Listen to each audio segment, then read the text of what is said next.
Bonjour à tous, bienvenue pour ce nouveau webinaire de la DAN, aujourd'hui sur la finance décentralisée et le fait que la France ne doit pas rater le futur de la finance.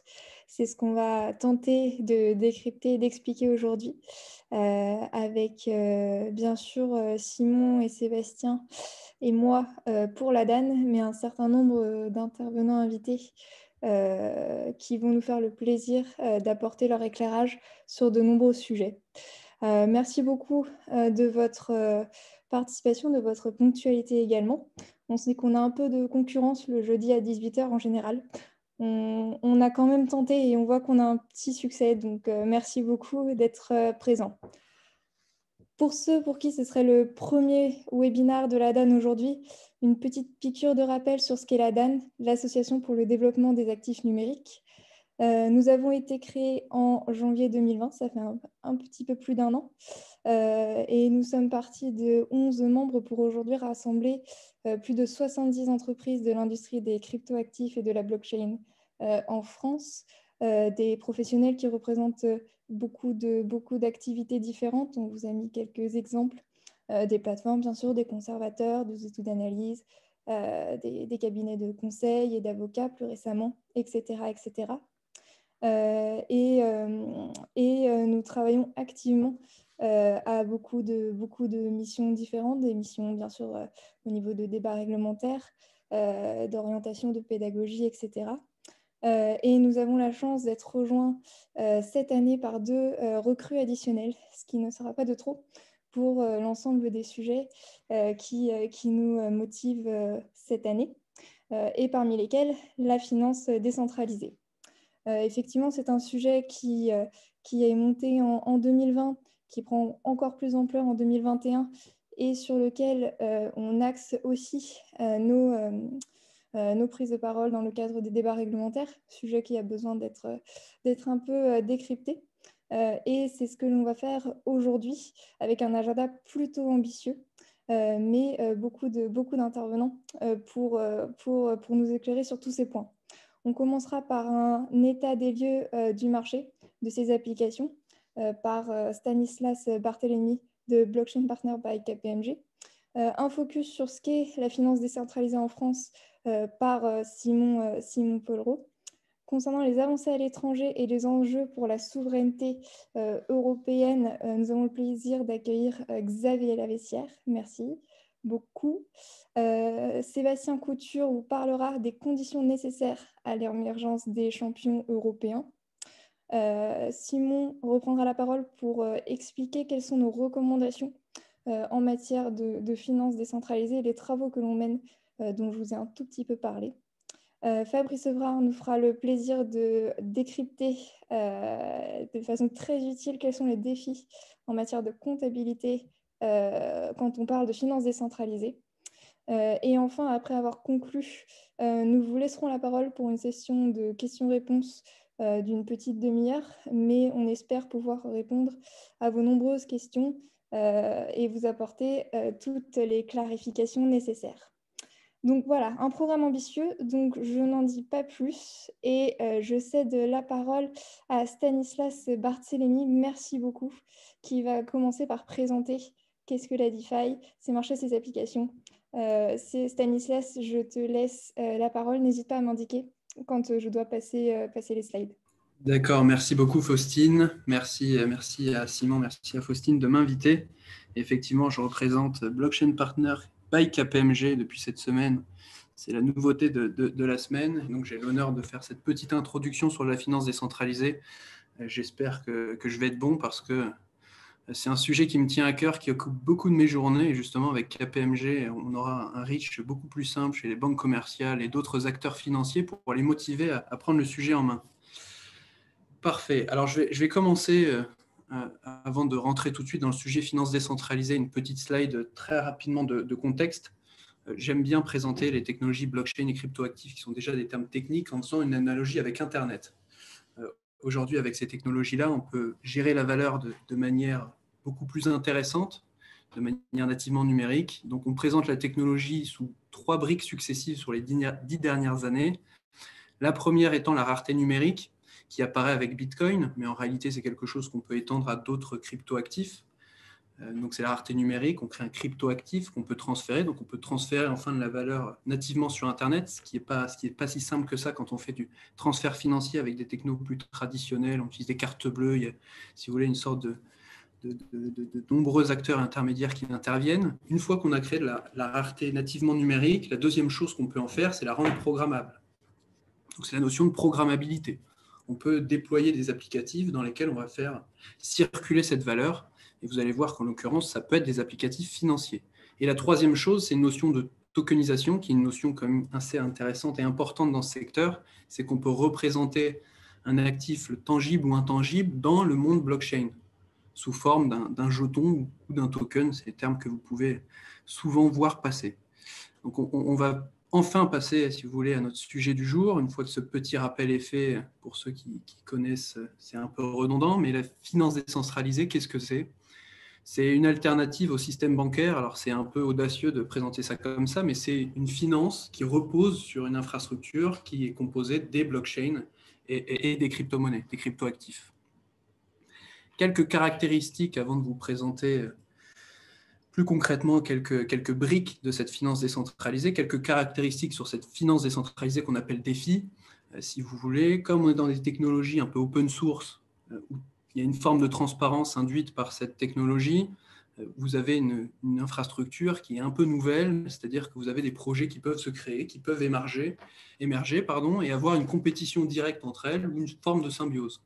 C'est-à-dire qu'on peut très simplement, une entreprise, un particulier peut très simplement déployer un applicatif financier.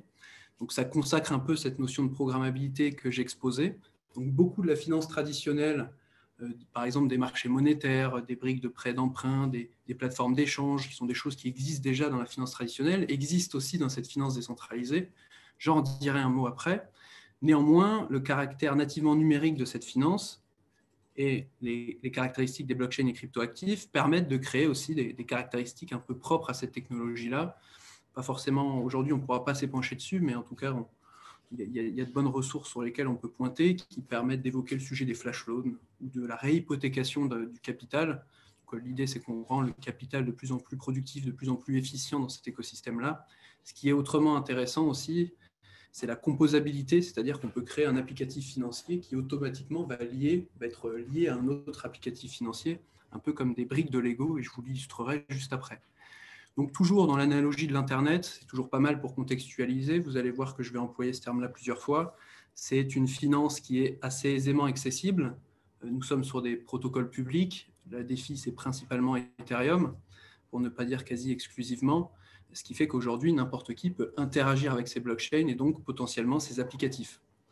Donc autre chose dans cette finance, c'est qu'un utilisateur peut aussi devenir un fournisseur de services. Donc ça, c'est une caractéristique de ce qu'on appelle aussi le Web 3. Vous ne dépendez pas que d'entreprises ou de tiers, vous pouvez vous-même devenir fournisseur de services, par exemple fournisseur de liquidités, ce que je dirai plus tard. Et une chose qui devient aussi intéressante avec cette finance décentralisée-là, c'est que les applicatifs financiers sont quelque part communs à tous, que ce soit un corporate, un particulier ou que sais-je, une institution financière. Seul va changer la manière d'interagir avec ces briques, et c'est ce qu'on appelle le front-end, les interfaces, pour le dire autrement, qui là, pour le coup, seront différentes en fonction des besoins et de la typologie des acteurs. Si on doit essayer de replacer un peu l'émergence de ce secteur-là, la finance décentralisée, c'est toujours bien de la remettre en perspective avec des innovations un peu plus globales. Donc, vous avez les institutions financières. Alors, les timelapses que vous avez sous les yeux sont un peu caricaturales, mais c'est juste pour illustrer le concept. Dans les institutions financières traditionnelles telles que construites, ouvrir un compte bancaire, alors on dit que c'est 8 jours à peu près. Investir dans un fonds, ça vous prend un certain nombre de jours. Il y a des barrières, il y a des vérifications. Construire un produit bancaire, j'ai mis 3 mois. En réalité, c'est bien plus. Derrière, vous avez les fintechs qui, sur cette infrastructure des institutions financières, essayent de proposer une expérience utilisateur un peu optimisée pour rendre la chose beaucoup plus simple. C'est les fameux LIDIA qu'on utilise, exemple en Europe ou Cash App aux États-Unis. Et la next step, si vous voulez, c'est que la finance décentralisée propose cette nouvelle infrastructure qui change un peu radicalement la donne, ce qui fait qu'ouvrir un compte, c'est disposer d'une adresse sur la blockchain Ethereum, c'est faisable en quelques secondes. Investir dans un fonds, c'est une transaction sur blockchain, donc c'est pareil quelques secondes. créer un produit bancaire. Alors là, c'est audacieux aussi, mais c'est l'idée c'est qu'on peut reprendre ce qui existe déjà pour le dupliquer, l'améliorer. J'ai mis 1 heure pour grossir un peu le trait, mais vous voyez l'idée, c'est que les temps se raccourcissent. Et c'est cette notion-là que je vais essayer de poursuivre sur la slide suivante. Toujours dans cette innovation successive, des vagues d'innovation successives. Sur la partie gauche de l'écran, vous avez, si vous voulez, la friction, le coût de transfert d'informations qui diminue en fonction des différentes vagues d'innovation, en partant de l'imprimerie jusqu'à la radio, téléphone, télévision, 4G, etc. On voit qu'on tend vers zéro sur cette friction. Si on applique ce même raisonnement sur l'Internet de la valeur tel qu'on présente, nous, chez Blockchain Partner by KPMG, les blockchains et cryptoactifs, on se dit qu'avec la finance décentralisée et ces techno-blockchains et cryptoactifs, on est potentiellement sur la prochaine frontière financière qui permet d'abaisser, si vous voulez, cette friction sur les coûts de transaction, que ce soit des transactions simples crypto d'une adresse A vers une adresse B, ou que ce soit des transferts de crypto vers des applicatifs. L'autre nom de smart contract, vous en avez certainement entendu parler, qui sont des applicatifs financiers, qui ont donc des fonctions financières, sur lesquelles je vais être un peu plus explicite après avec 2 exemples.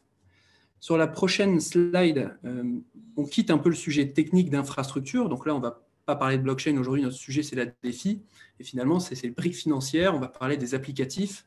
Donc dans l'Internet de la valeur, on pourrait appeler aussi finance décentralisée, on va parler des applicatifs financiers. Dans l'Internet tout court, songez que c'est au niveau applicatif, c'est les Netflix et autres services qu'on connaît bien dans le web. Sur la slide suivante, un écosystème financier qui apparaît et qui émerge sur Ethereum, qui date de 2017, mais qui prend vraiment son envol. Je vais vous donner une métrique pour illustrer ça dans quelques instants. Cet écosystème financier, en fait, c'est plein de briques financières qui existent pour la plupart dans le monde traditionnel. Donc, on va pouvoir les lister assez rapidement. Des portefeuilles, c'est-à-dire des portefeuilles sur lesquels on va détenir sa crypto-monnaie. Plusieurs manières de la détenir, mais ce n'est pas le sujet du jour. Ce qu'on appelle des stablecoins, qui sont assez intéressants aussi parce que c'est une représentation des monnaies traditionnelles dans le monde blockchain. On ne peut pas faire circuler des euros et des dollars dans le monde blockchain, donc on crée une représentation de ces euros et dollars parce qu'on va les bloquer quelque part dans un compte bancaire en utilisant un collatéral en crypto. Des services de prêt et d'emprunt, c'est ce qu'on appelle les money markets ou les marchés monétaires, sur lesquels je mettrai un peu l'emphase tout à l'heure, qui existent dans des systèmes traditionnels, mais là on parle de systèmes de prêt et d'emprunt qui sont trustless, sans tiers centralisateur, incensurable, etc.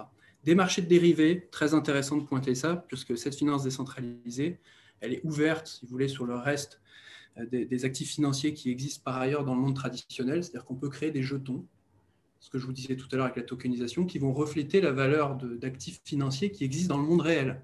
Ça peut être représenté avec un jeton, les fluctuations du cours du baril du pétrole, de l'action Tesla, d'un indice, du CAC 40, du Nikkei, whatever, même des bonds, si vous voulez, ou d'autres actifs monétaires. Et enfin, dernière brique, il y en a d'autres, mais là j'ai essayé d'être le plus court possible, des assurances qui permettent dans le monde de la finance décentralisée de s'assurer contre des risques et des produits, des défaillances de ces produits financiers-là, ou même d'avoir des assurances contre des choses qui dépassent le cadre de la crypto-monnaie. Vous avez ces nouveaux acteurs qui proposent des flux d'assurance. Ce que vous avez comme illustration à droite, c'est une petite référence au terme que j'utilisais tout à l'heure, qui donc sont des Legos, cette composabilité. Certes, c'est un anglicisme, mais c'est dur de traduire en français. Vous pouvez imbriquer des Legos pour proposer des services de plus en plus complexes. Sur la slide suivante, vous avez une petite métrique pour relativiser, pour vous dire quand même qu'il y a une grosse croissance, mais pour relativiser par rapport à l'échelle de la finance traditionnelle. Ce que vous avez sous les yeux, c'est dans les différents sous-secteurs que je viens de vous présenter, l'agrégation de toute la valeur qui est bloquée dans ces applicatifs, dans ces smart contracts sur la blockchain Ethereum. Aujourd'hui, on avoisine quasiment les 45 milliards. C'était 1 milliard avant l'été, donc on a quand même un fois 45 en 8 mois, ce n'est pas négligeable. On est encore loin de la finance traditionnelle, certes, mais belle croissance tout de même. Sur la slide suivante, je vais vous expliquer très rapidement ce qu'est une des grosses briques de cette finance décentralisée. Je vais vous en pointer 2. La première qui s'appelle Uniswap, avec ce petit logo de licorne si distinctif. Que vous permet Uniswap de échanger de la crypto vers une autre crypto. Donc aujourd'hui, c'est crypto to crypto, mais demain, songez que la crypto peut représenter via des dérivés et d'autres choses, des actifs financiers, des actions, des parts d'entreprise, des parts de fonds immobiliers, etc. Donc, vous pouvez d'ores et déjà faire de l'échange sans passer via un tiers centralisateur, que sont des entreprises aujourd'hui qu'on connaît tous, qui s'appellent Coinbase, Kraken, Binance. Donc, il y a cette notion de on peut créer une paire qui peut donc se trader, s'échanger sans permission, n'importe qui peut le faire, c'est sans tiers centralisateur, et le market making est automatisé. Pas forcément le temps de détailler tout ça, mais c'est un modèle assez intéressant. Et pour vous dire qu'il y a déjà du volume sur ce service, en 2020, c'était 70 milliards qui étaient échangés via Uniswap, qui est un protocole de la DeFi. Encore une fois, il n'y a pas d'entreprise. Pour un revenu généré, pour incentiver les gens qui déposent du capital dedans, 210 millions de dollars. Et en 2021, si on projette les volumes des 3 premiers mois de l'année, on arrive à un volume échangé sur cette plateforme-là de crypto sur ces smart contracts de 400 milliards pour un revenu de 1,2 milliard. Pour faire une comparaison intéressante, l'acteur Coinbase américain, à mon avis, pour des raisons politiques, on en reparlera un peu plus tard dans la présentation avec mes compères. Coinbase, si on doit le valoriser, aujourd'hui, ça vaut 100 milliards. Ils vont être listés au Nasdaq. Et si on fait une petite chose de valorisation, un petit exercice mental de valorisation, il y a un price-to-sell ratio qui est en fait le ratio de la market cap divisé par le revenu que génère le protocole. Coinbase, c'est 333, Uniswap, c'est 13. Donc, en termes de valorisation, il y a des choses qui sont intéressantes avec des produits, des protocoles qui sont générateurs de valeur. Sur la prochaine slide, une deuxième brique qui est intéressante de noter, dans lesquelles d'ailleurs il y a un Français très bien connu qui travaille dedans, coucou à Marc Zeller, c'est AVE ou AV, ça veut dire fantôme en finnois, il me semble, qui est donc un marché monétaire, ou autrement dit un money market, où vous avez, si vous voulez, des smart contracts qui vont mettre en relation des déposants et des emprunteurs. Toujours selon les mêmes logiques, sans tiers centralisateur et sans permission. Ce qui fait que si vous détenez de la crypto-monnaie ou du stablecoin, représentation du dollar, vous pouvez rendre cette crypto-monnaie productive dans un money market en la déposant, puisqu'en face, il y a des gens qui vont l'emprunter et payer un taux d'intérêt qui est donc dynamique en fonction des rapports de force, mais vous pouvez rendre productive votre crypto-monnaie, chose qui existe déjà dans la finance traditionnelle, donc ce n'est pas surprenant. L'idée, c'est qu'avec cette infrastructure, vous créez quand même un money market avec 5,4 milliards de liquidités en équivalent dollar. C'est une équipe de 20 personnes qui a construit ça en un an, ce qui est quand même assez colossal.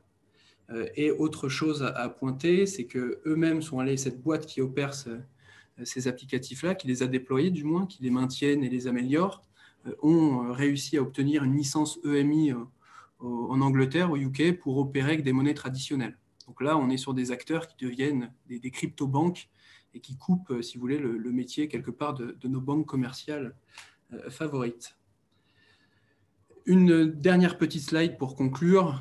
C'était pas exhaustif, mais j'espère que ça vous a intéressé, que ça a bien posé le cadre du débat. C'est que la finance décentralisée, c'est potentiellement une infrastructure de la finance de demain qui serait ouverte, transparente et programmable. Vous avez déjà des protocoles dans les 45 milliards que je vous ai listés qui pèsent plusieurs milliards, Uniswap, Aave. Il y en a d'autres, il y a Maker, il manque un petit R, Yearn, Synthetix, je n'ai pas le temps de... C'est Maker avec un R, effectivement, je n'ai pas le temps d'en parler.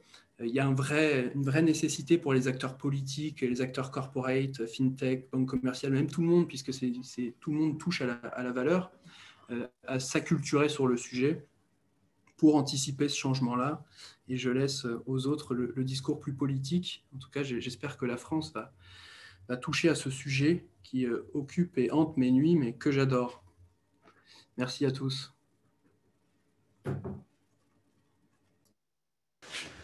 Merci beaucoup Stanislas. Je pense que c'était un très bon aperçu général de la DeFi et qui nous permet d'avoir un petit peu en tête les principales briques. Donc, dans la slide suivante, je ferai un résumé, mais d'abord, je voudrais faire un petit focus quand même sur la DeFi en France aujourd'hui.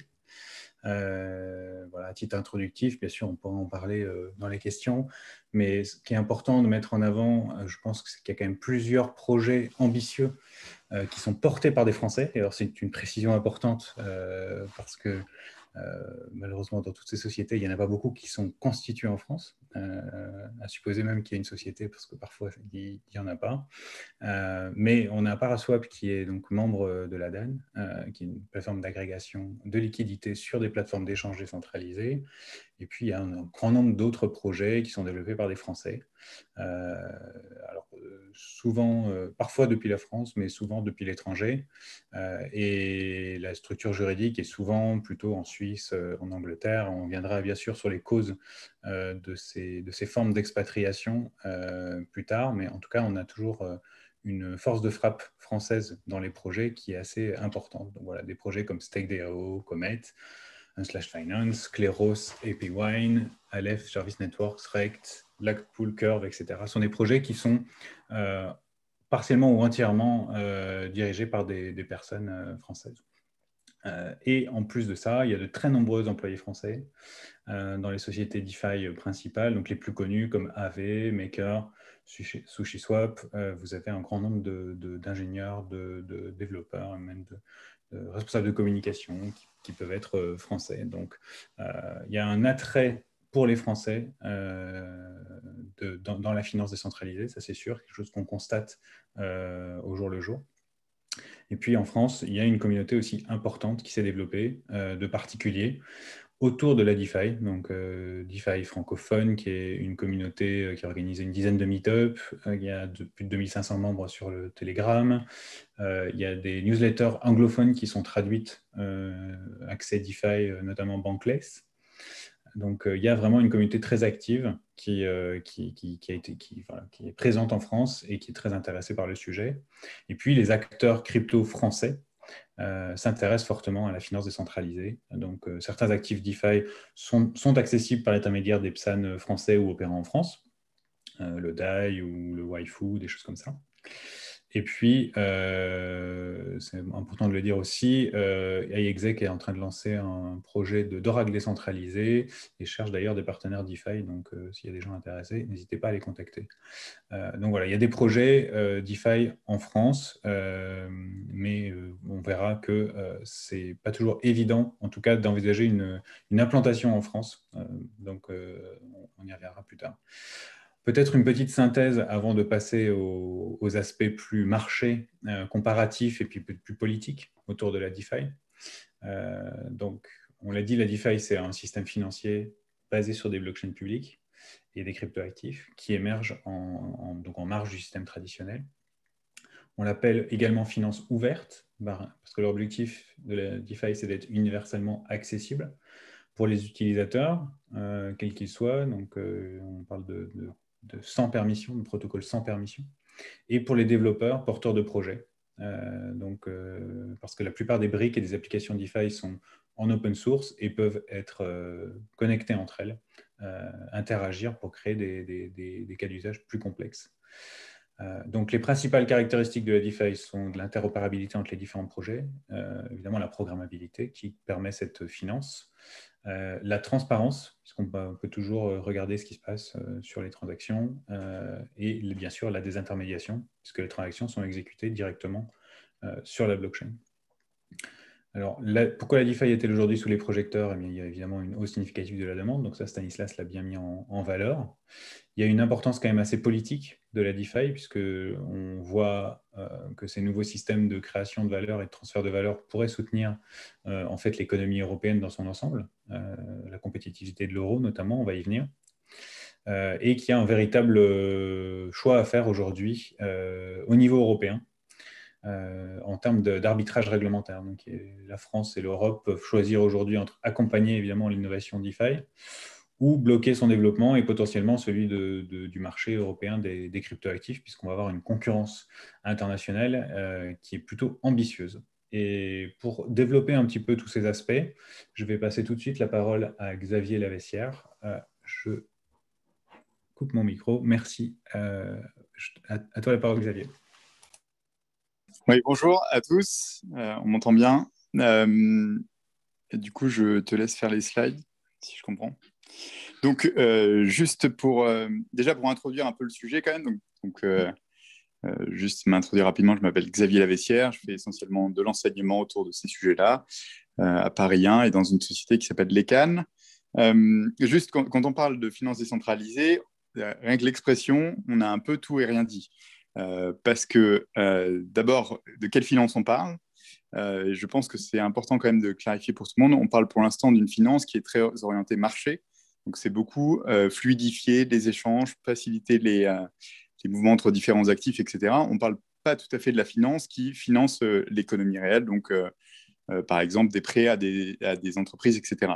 Ça ne veut pas dire que ce n'est pas un potentiel à la suite, et c'est même plutôt souhaitable, mais pour l'instant, c'est vraiment un type de finance de marché dont on parle plutôt que de la finance sur l'ensemble de l'économie. Et deuxièmement, quand on parle de décentralisé, on a aussi tout et rien dit. Décentralisé, ça veut dire qu'évidemment, il n'y a pas, en principe, un acteur central qui contrôle l'ensemble du fonctionnement du système, mais il y a quand même un enjeu géopolitique, et ce qui m'amène aux éléments de présentation d'aujourd'hui, à savoir qui possède l'infrastructure, les tuyaux, qui a l'expertise, et quels sont les acteurs, et donc les entités juridiques qui vont agir sur ces réseaux-là. Et puis, c'est aussi, quand on parle de ce côté décentralisé, en fait, le critique, c'est les questions juridiques et réglementaires. Alors, ce n'est pas tellement parce qu'il faut réguler chaque sujet, c'est que quand on parle de la finance, aujourd'hui, le gros des coûts est autour du respect des obligations réglementaires, parce que c'est ce qui structure, permet de faire fonctionner ces marchés-là. Et donc, c'est là que, du coup, il y a des questions à se poser en termes de stratégie régionale. Donc, la slide suivante, c'est juste pour dresser un peu le contexte, c'est où est-ce qu'est l'industrie des actifs numériques telle qu'elle est aujourd'hui. Donc là, je ne parle pas encore de la finance décentralisée, les actifs numériques en général, parce que c'est quand même basé sur sur la finance décentralisée, sur les cryptoactifs, pardon. Et ben, aujourd'hui, on est d'accord que l'essentiel de l'industrie des actifs numériques ne se passe pas en Europe. Alors, j'ai mis entre parenthèses Binance qui est situé à Malte, si je ne me trompe pas. Alors, je peux faire une erreur sur un des acteurs, donc n'hésitez pas en commentaire à préciser. On a quand même quelques échanges en Europe, Bitpanda par exemple, mais on voit que le gros des volumes d'échanges se passe sur des plateformes qui sont soit aux États-Unis, soit en Asie. Et donc, clairement, on est déjà, quand on parle de finances décentralisées, dans une situation où on a un cran de retard sur le sujet. Je veux bien la slide suivante. Oui. Voilà, et donc, quand on regarde encore plus la question de où se passe aujourd'hui la finance décentralisée, donc l'industrie des cryptoactifs, on voit bien qu'aujourd'hui, la plupart des gens qui possèdent des cryptoactifs ou qui font des échanges dans les cryptoactifs, c'est encore une fois beaucoup les États-Unis et la Chine. Alors, on voit en particulier la Russie. Ça, c'est un graphique qui a été fait par Chainalysis, donc une entreprise d'analyse de données, et qui se base sur donc ils ont essayé de faire un indice qui met en valeur notamment le fait que des petits porteurs investissent et la parité avec le dollar, etc. Donc, c'est plutôt que regarder où est-ce qu'il y a des très gros acteurs qui possèdent énormément de cryptoactifs, ce qui aurait sans doute fait beaucoup ressortir les États-Unis et peut-être un peu la Chine. Ils ont essayé de mettre en valeur à quel point les gens dans la population se sont intéressés au sujet des cryptoactifs et participent à cette économie-là. Et donc, on voit donc l'Ukraine, la Russie qui sortent un peu là-dessus, un peu le Brésil, Venezuela, Afrique du Sud, enfin voilà, quelques pays qui sont connus pour déjà être un peu impliqués sur ces sujets des cryptoactifs. Clairement, l'Europe en retrait, à l'exception un peu de l'Angleterre, et on va y revenir. Je veux bien la slide suivante. Voilà, donc si on regarde plus maintenant, qu'est-ce qui se passe en défi? Donc, c'est juste un élément pour essayer de repérer un peu les mouvements, ce n'est pas une analyse complète. Mais si on regarde ne serait-ce que les visites sur les sites de AV et Uniswap qui ont été présentés juste précédemment, on voit donc sur AV qu'on a essentiellement des visites qui viennent des États-Unis et Chine, Angleterre et un peu Australie. Et puis si on regarde Uniswap, donc, qui est basé aux États-Unis complètement, on voit que c'est beaucoup les États-Unis, pas mal le Canada, et on retrouve l'Angleterre, l'Australie. Un peu moins la Chine, mais voilà, c'est Alors ça, c'est juste les visites sur le site, hein, ce n'est pas un indicateur complètement de ce qu'utilise le protocole, mais ça donne quand même un indice de à quel point certaines régions sont surreprésentées dans l'utilisation de la DeFi aujourd'hui.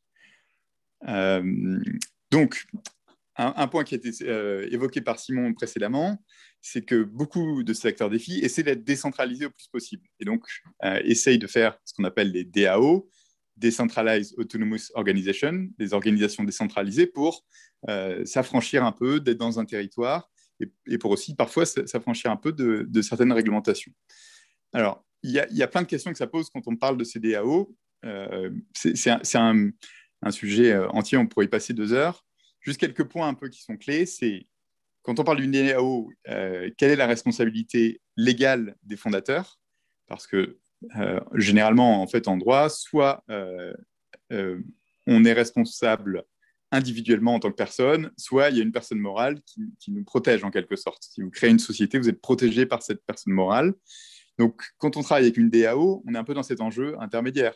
C'est-à-dire qu'on ne veut pas être complètement responsable individuellement de tout ce qui va se passer dans la DAO, mais en même temps, on ne veut pas complètement créer forcément une personne morale au milieu. Qu'est-ce qu'on peut faire à propos de ça? Il y a la question de la gouvernance. Donc, la plupart de ces protocoles, donc tous ceux qui ont été évoqués précédemment, essaient d'avoir des jetons de gouvernance, de faire que les gens votent et décident des questions principales, ce qui pose 1000 questions. En particulier, la question de qu'est-ce qui se passe quand il y a un désaccord, des rapports de force aussi. On le voit déjà, on a beaucoup de difficultés en ce moment, puisqu'il y a des acteurs qui sont particulièrement représentés. Il y a aussi de la collusion entre certains acteurs, et donc forcément, on commence à avoir des problèmes un peu classiques qu'on connaît déjà dans le monde des entreprises et qui apparaissent dans cet univers un peu nouveau, décentralisé. Ensuite, il y a la question du droit financier applicable, puisqu'on a des jetons qui servent à faire des activités financières, et donc à quel point le droit financier s'applique, et en particulier le problème des règles anti-blanchiment d'argent et de connaissance du consommateur qui ont été un peu évoquées avant, puisque voilà, c'est des règles qui s'appliquent en général quand on fait des activités financières. Et pour l'instant, la DeFi passe un peu à côté de ça en se disant on est décentralisé, donc il n'y a pas d'acteur central, donc on n'est pas vraiment obligé de faire ça. Et donc, quels sont les compromis qu'on peut faire autour de ça? Alors là-dessus, je vais juste évoquer l'idée générale, mais pour moi, l'idée, c'est que les enjeux ne vont pas partir. C'est-à-dire que forcément, il y a un enjeu de lutte contre le blanchiment d'argent, de lutte contre le terrorisme, etc.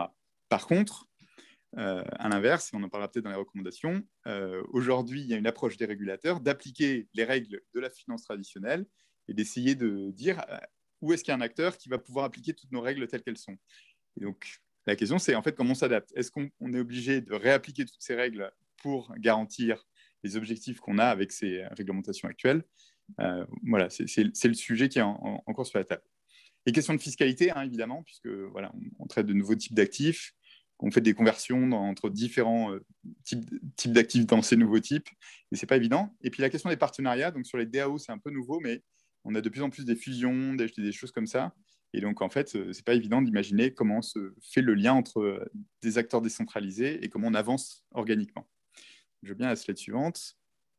Alors, juste quelques éléments de piste, un peu sur l'ancrage de ces DAO. Et c'est par exemple la reconnaissance de la structure par la loi, donc de dire ce qui se passe dans le smart contract de façon décentralisée.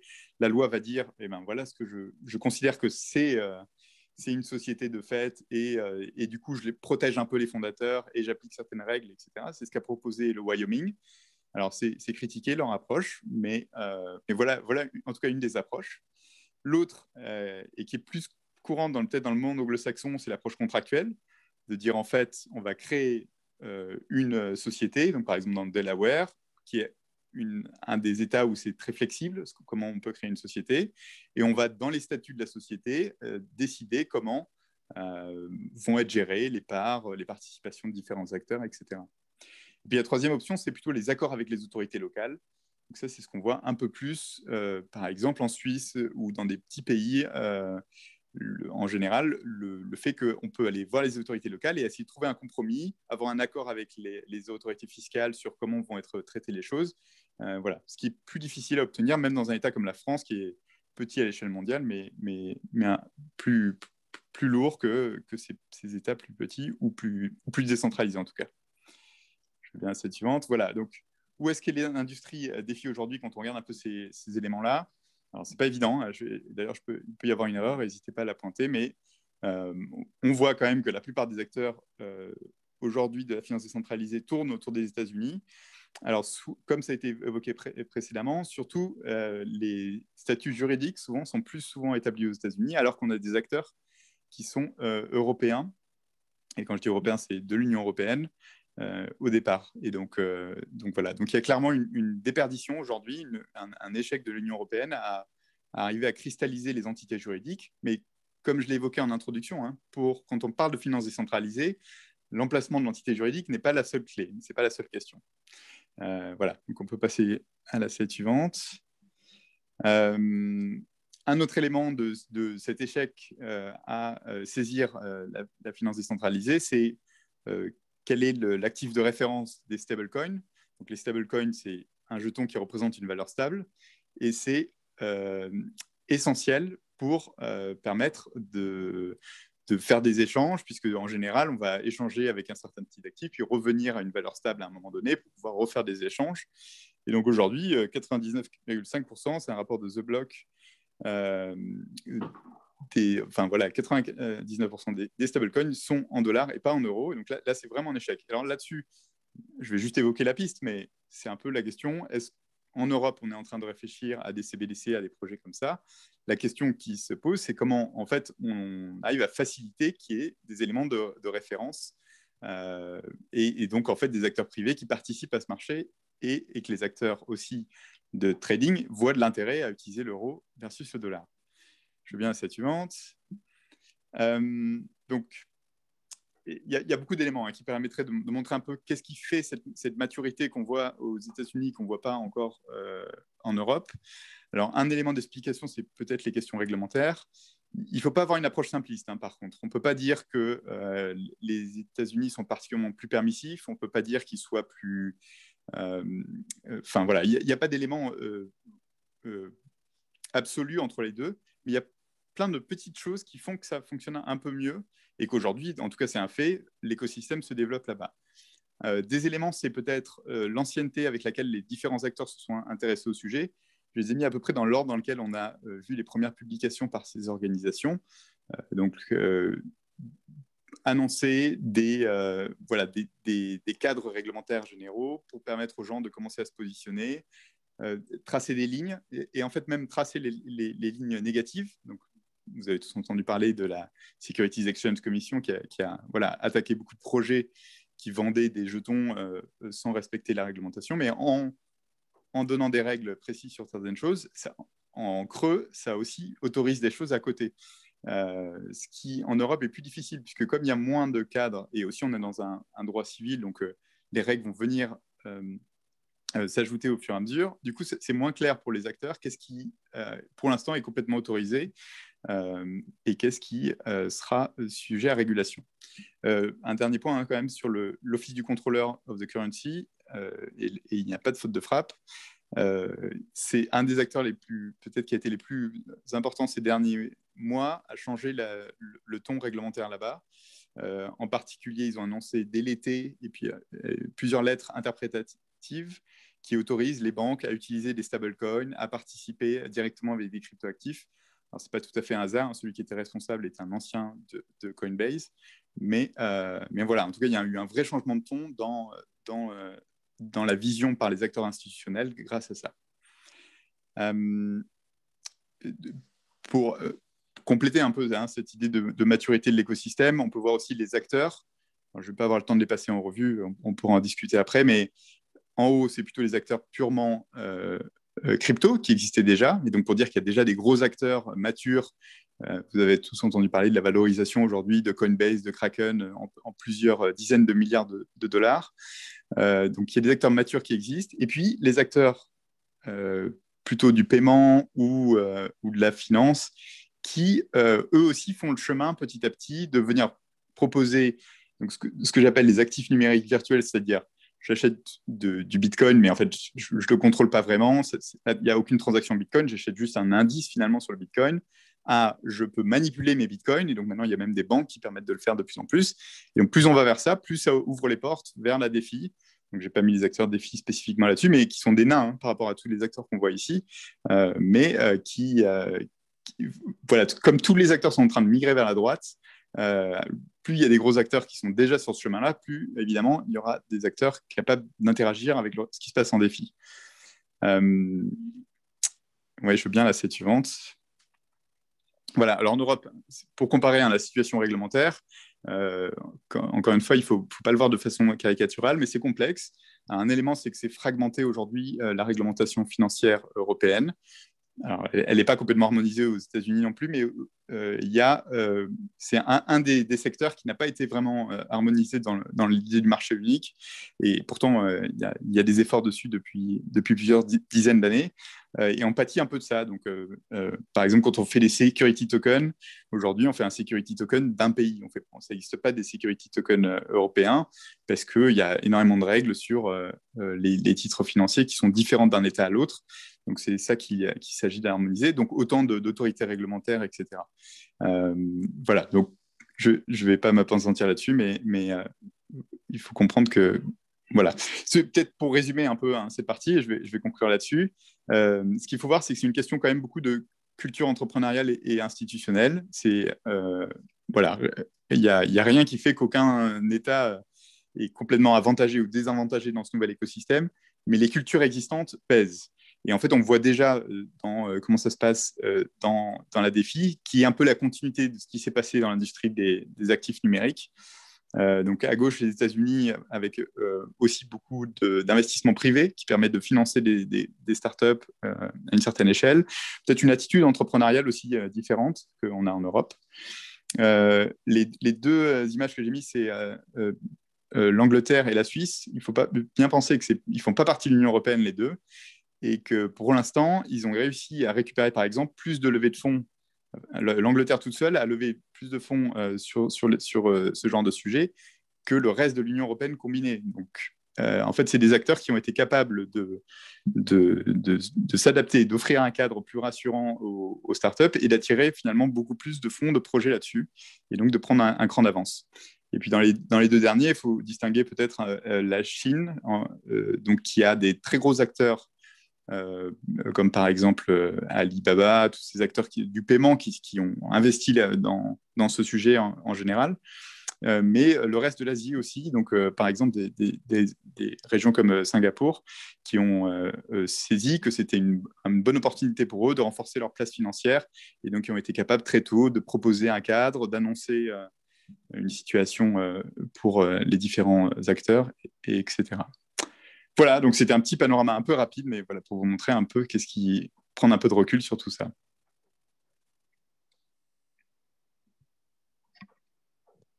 Merci Xavier. Alors je vais reprendre avec la vision de la DeFi telle que Aladdin on l'apporte, et je voudrais pas voilà, répéter tout ce qui a été dit avant parce que ça a été très bien résumé, mais je veux juste qu'on comprenne bien les enjeux. Alors, le message que j'ai envie de vous transmettre ce soir, il est assez simple, c'est que la DeFi, rendue possible par la technologie crypto-blockchain ouverte et publique, représente l'avenir des services financiers institutionnels et hérités. Les acteurs du secteur, ils l'ont compris. D'ailleurs, on a vu qu'il y a énormément de personnes dans cet écosystème qui sont des Français. Ils ont compris que la DeFi était l'avenir. Cet écosystème est composé de sociétés et de nouvelles plateformes qui permettent la création de nouveaux types de services financiers ouverts, plus publics, plus accessibles. Ça représente une nouvelle révolution technologique et une révolution sociétale, comme on a pu observer ces 30 dernières années avec la création du web et ensuite les blogs, les réseaux sociaux, le mobile et les fintechs. Alors, les acteurs qui œuvrent dans l'écosystème DeFi aujourd'hui, ils prennent des risques. Ils se positionnent comme first mover. Évidemment, le secteur verra des gagnants et aussi des perdants. Aujourd'hui, la France, soutenue par l'Europe, doit aller vers la DeFi. Ne pas accepter cette réalité sera un échec géopolitique. Et tout le retard que prendra l'Europe dans le développement de son secteur DeFi ne fera que permettre une dominance des marchés par les États-Unis et, comme on l'a vu, par le dollar, ainsi que d'autres acteurs qui aujourd'hui tranchent sur ces questions, Singapour, la Chine et le Royaume-Uni et la Suisse, comme l'a souligné Xavier. Alors, pour comprendre les enjeux, il suffit d'observer la position actuelle de l'Europe face au GAFA. Et je pense que la parallèle est assez parlante. Aujourd'hui, l'Europe a une position défensive face au GAFA que l'on interprète par une absence de champions européens comme il en existe ailleurs, notamment aux États-Unis. Mais les GAFA de demain seront des services financiers, retail institutionnels, dominés par des acteurs et des plateformes on-chain qui s'appuient sur les technologies blockchain ouvertes.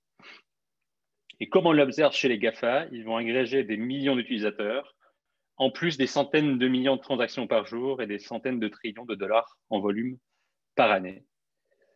Sur ce plan, ça a été souligné par Xavier, on observe déjà une nette avance des États-Unis avec 2 entrées en bourse prévues cette année de sociétés crypto, des acteurs de la fintech avec des millions d'utilisateurs qui proposent de l'achat-vente de cryptoactifs qui les rendent plus accessibles de manière générale au grand public, un réseau d'investisseurs qui est très développé, qui n'ont pas peur de prendre des risques et qui croient en cette vision, et des premiers signaux réglementaires qui prennent un ton bien différent que ceux que l'on peut observer en Europe. Alors, quelle est la vision? On peut passer à la slide suivante. Cette vision du futur de la finance. Alors, il faut soutenir l'émergence de champions européens. D'abord, il faut reconnaître la vision. Il faut que les pouvoirs publics, du plus haut sommet de l'État jusqu'au plus haut sommet de la Commission européenne, de la BCE, mais aussi dans les COMEX des grandes banques et des grandes institutions financières, ces gens doivent reconnaître cette vision. L'État doit se saisir du sujet et reconnaître également le caractère stratégique et tout mettre en place pour soutenir le secteur DeFi français. Ça passe par la levée des blocages, la simplification des démarches administratives et l'obtention des licences. Ce sont des sujets sur lesquels travaille la DAN et où on remarque énormément de blocages, ne serait-ce que pour les acteurs français. La France doit investir dans la recherche, soutenir et encourager les expérimentations publiques sur blockchain ouvertes et entretenir une culture de la décentralisation des infrastructures de gouvernance publique en utilisant les DAO. Donc, ce serait aller vraiment vers l'avant et comment dire en anglais, embrace les technologies blockchain. Elle doit aussi encourager l'investissement public par le biais de ces institutions d'investissement et des mécanismes fiscaux qui existent déjà sur d'autres secteurs. Alors, les acteurs de la crypto ont besoin de cet appui des services publics, des pouvoirs publics et de l'industrie financière pour construire ensemble cette industrie européenne. La France et les pays européens ont des infrastructures publiques puissantes, solides, qui ont le pouvoir de l'initiative. Elles devraient être mises au service du développement d'une industrie compétitive. On doit promouvoir cet investissement en soutenant une réglementation nationale et européenne qui permet au secteur de se développer et de se démarquer à l'échelle internationale. Et j'irais plus loin en disant que la finance institutionnelle, les acteurs bancaires et financiers institutionnels, ont la responsabilité de développer des services et des infrastructures DeFi, soit in-house, soit en partenariat avec des acteurs de DeFi, et ne pas reconnaître cette vision serait aussi un échec, tel que les maisons de disques qui n'ont pas vu venir Spotify, tel que les chaînes de télévision qui n'ont pas pu anticiper Netflix, les journaux qui n'ont pas bien mesuré le poids des GAFA. Ce serait au détriment des institutions financières de ne pas reconnaître cette vision et aller vers la DeFi et tenter aussi de développer leur avenir et leur futur business. Donc voilà pour ma partie et je laisse maintenant la parole à Simon.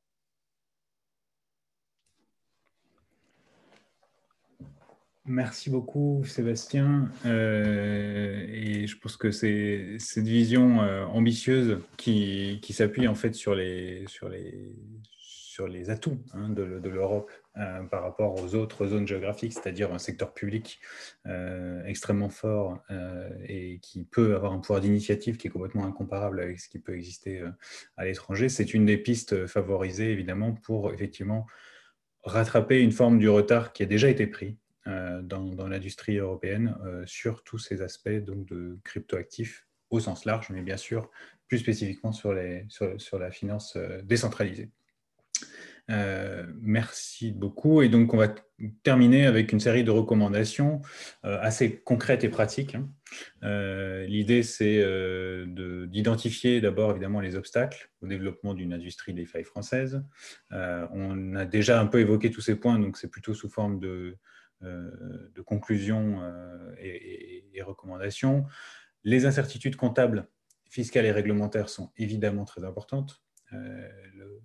La façon dont la réglementation fonctionne en Europe ne permet pas malheureusement la forme de pragmatisme qu'ont parfois les régulateurs anglo-saxons.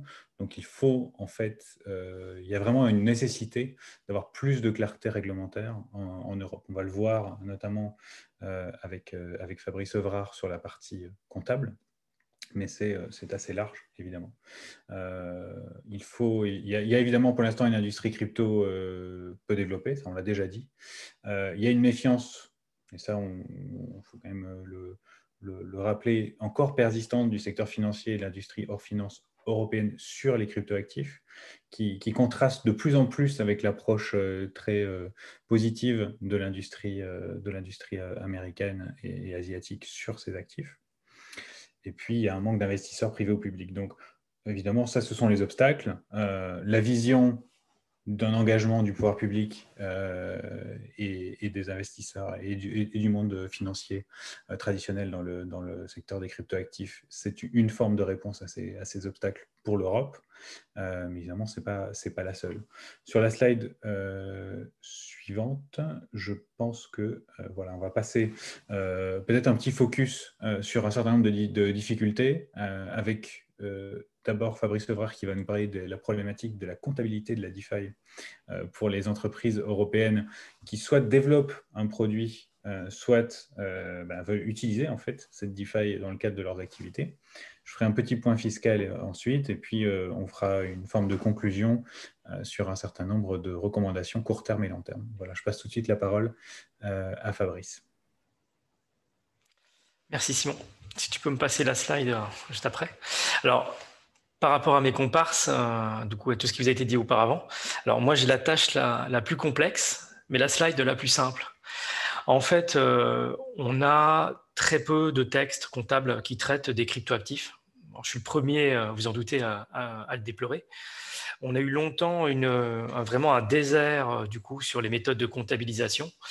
On a vu, on va dire, le bout du tunnel avec le règlement de l'ANC que je vous affiche, qui est affiché à l'écran, qui traitait du coup des ICO. Alors vous allez me dire, dans le monde des cryptos, on va dire les ICO, c'était la préhistoire. Hein. Sauf que nous, chez les comptables, malheureusement, on est un petit peu des tortues, donc ça prend un petit peu de temps chez nous pour bien cadrer les choses. Donc on a au moins traité les ICO dans un premier temps. Et indirectement, en fait, quand on lit le texte de l'ANC, en fait, on a traité, ils traitent dans un de leurs paragraphes des prêts et des emprunts de jetons. Donc on n'est pas si loin finalement du coup de la DeFi. Donc on pourrait se dire, on pourrait traiter du coup, c'est cool, on a pour une fois on a eu un temps d'avance. Malheureusement non, parce qu'en fait on a encore plein de problématiques que je vous ai mis dessus. C'est typiquement le yield farming. Malheureusement c'est pas dans les textes comptables, malheureusement ça n'est pas explicitement traité. Et il faut savoir qu'en comptabilité, l'expert comptable produit les comptes annuels en France et le commissaire aux comptes les certifie. En gros, l'expert comptable, il met dans des cases et le commissaire aux comptes, il vérifie que la case est bonne. Sauf qu'on ne choisit pas la case comme ça au hasard. Hein. C'est que nous, en norme française, par rapport à ce que disait Simon en introduction, c'est qu'au final, on n'a pas le pragmatisme des anglo-saxons. C'est-à-dire que nous, si on n'a pas un texte précis qui nous dit on doit le mettre dans telle case, malheureusement, on est un petit peu perdu. Et là, on est dans une zone d'incertitude qui peut déboucher dans des cas extrêmes sur un refus de certification des comptes. Et je ne vous fais pas de dessin vis-à-vis d'une banque, déjà que c'est un petit peu tendu en général. Si elle a un refus de certifier du commissaire aux comptes des comptes annuels de la société, je peux vous dire que ça peut avoir de très fâcheuses conséquences. Et au niveau médiatique, ce n'est pas forcément très bon, puisque le rapport du commissaire aux comptes est public. En autre problématique, on a tout le traitement des opérations répétitives et inférieures à 1 centime. Typiquement, vous avez un bot de trading qui fonctionne toutes les secondes ou toutes les quarts de seconde, qui génère des écritures comptables, mais qui sont inférieures à 1 centime d'euro. La problématique, c'est qu'en comptabilité, moi, l'unité, je n'ai pas des satoshi, j'ai des centimes d'euros. Donc tout ce qui est en dessous, je ne peux pas le comptabiliser. Et là, ça me pose problème parce que moi, en tant qu'expert comptable, je dois m'assurer que tous les flux économiques de la société ont bien été comptabilisés. Donc, ça paraît bête, mais j'ai un petit problème, du coup, avec mes centimes d'euros. Les frais de gaz, comme vous le savez, il n'y a pas de justificatif comptable au sens fiscal. Si vous n'avez pas une facture de la blockchain, enfin, vous ne recevez pas une facture par la poste ou sur votre email, des frais de gaz. Là, ça pose problème. C'est que moi, en comptabilité, elle doit être assise sur des pièces probantes, dont des factures. Donc, si je n'ai pas de justificatif, la question qui se pose, c'est que est-ce que j'ai le droit de la comptabiliser? Et après, au-delà de ça, c'est est-ce que fiscalement, c'est déductible? Ça, on en parle relativement peu. Alors, la question est venue vraiment sur le devant de la scène avec l'augmentation des frais de gaz là récemment, où là, ça a pris une certaine... il fallait vraiment poser ces questions-là. Au niveau des prêts avec collatéral et des flash loans, pareil, ça, je n'ai pas de texte comptable qui me dit comment faire. Donc, comment je vais les comptabiliser? La définition comptable d'un stablecoin, pareil, on a traité, est-ce que c'est un jeton au sens large? Encore faudrait-il que j'ai un texte qui me le précise. Les pools, donc tout ce qui est pool de liquidité et le traitement des impairment loss. Malheureusement, ça, actuellement, c'est un no man's land pour les comptables. On ne sait pas du tout. Enfin, chacun a sa petite méthode de comptabilisation, mais on attend des éclaircissements pour savoir la méthode de comptabilisation. Au niveau de la finance, on a aussi la comptabilisation des NFT, donc des non-fungible tokens. Ça, ce n'est pas clairement traité par les textes. Le traitement des airdrops, ce n'est pas traité. Le traitement des forks, ce n'est pas défini dans nos textes comptables. Le minage, ça peut paraître ancien. Malheureusement, le minage et le staking, ce n'est pas fait automatiquement. Du coup, c'est pas traité comptablement par les textes. Et là où je suis un petit peu, on traite souvent, les gens sont obnubilés par la fiscalité, systématiquement, sauf qu'il faut bien vous dire que la fiscalité, elle est assise sur une base qui est la comptabilité. Si vous n'avez pas de comptabilité, il faut vraiment traiter les problèmes dans l'ordre. Il y a des problèmes techniques, il y a des problèmes comptables, et après les problèmes fiscaux. Malheureusement, la comptabilité est traitée généralement à la fin, et on se retrouve avec des problématiques comptables de traitement des opérations où on est un petit peu perdu. C'est ça qui retarde du coup le traitement des opérations et la production des comptes annuels. Et je rejoins ce que disait Sébastien Couture, c'est que en fait, au final, on va dire pas le kamikaze, j'aime pas le terme, on va dire le héros, je préfère le terme de héros, qui va créer sa start-up en France. Faut déjà quand même faut le féliciter. Qui va monter un projet blockchain, il faut encore le féliciter, qui va trouver un partenaire bancaire, qui va lancer son projet, gérer les devs, toute la paperasse habituelle. Je pense qu'il a d'autres chats à fouetter, de vous à moi, à traiter de la comptabilité et de la fiscalité. Donc, moi, ce que j'attends on va dire de l'administration au sens large et de l'État, justement, c'est qu'on donne toutes les armes positives pour qu'on puisse créer des champions de la défi en France. Malheureusement, si le dirigeant doit passer, on va dire, 20% de son temps à traiter les problématiques comptables et fiscales, alors je suis très content de l'avoir en réunion, le dirigeant, mais je pense que moi-même, en tant que dirigeant d'entreprise, parce que j'en suis un avant d'être expert comptable, je me dis finalement, est-ce que ce n'est pas une perte de temps? Une petite spécificité aussi, c'est que ça a été survolé rapidement au niveau du cas ici de l'AML, c'est que, alors ça rejoint la comptabilité, c'est que tout professionnel réglementé en France, y compris les experts comptables commissaires aux comptes, nous, on est aussi assujettis à la lutte anti-blanchiment et financement du terrorisme, au même niveau que les banques. Donc, on a aussi toute une paperasse, toute une réglementation à respecter qui a son intérêt, parce qu'on est aussi des témoins de tout ce qui se passe dans la comptabilité, bien plus avertis et au courant de ce qui se passe que la banque. La banque, elle ne voit qu'une fraction de ce qui se passe. La comptabilité, c'est toute la comptabilité, c'est tous les flux économiques de la société. Donc, on est les premiers concernés aussi par les mêmes problématiques de blanchiment d'argent qui, on va dire, qui parasitent un petit peu, l'essor de la DeFi en France. Voilà. Donc, moi, ma slide était relativement simple parce qu'il y a relativement peu de choses à dire. Je vous invite à lire le règlement de l'ANC qui est accessible gratuitement sur le site de l'autorité des normes comptables, qui est très bien rédigé.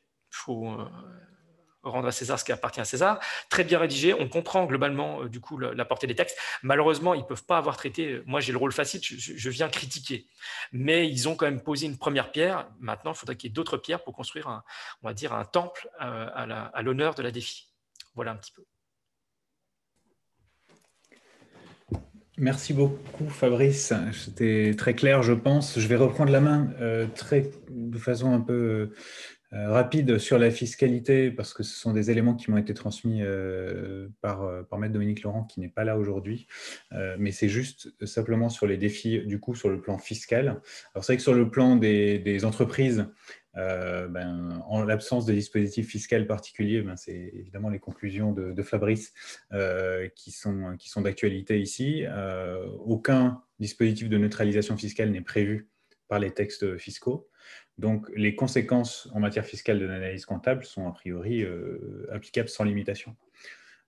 Donc, on a évidemment une transcription directe des risques comptables aux risques fiscaux, puisque chaque événement taxable, chaque événement qui entraîne une augmentation du bénéfice comptable va augmenter évidemment une augmentation du bénéfice fiscal.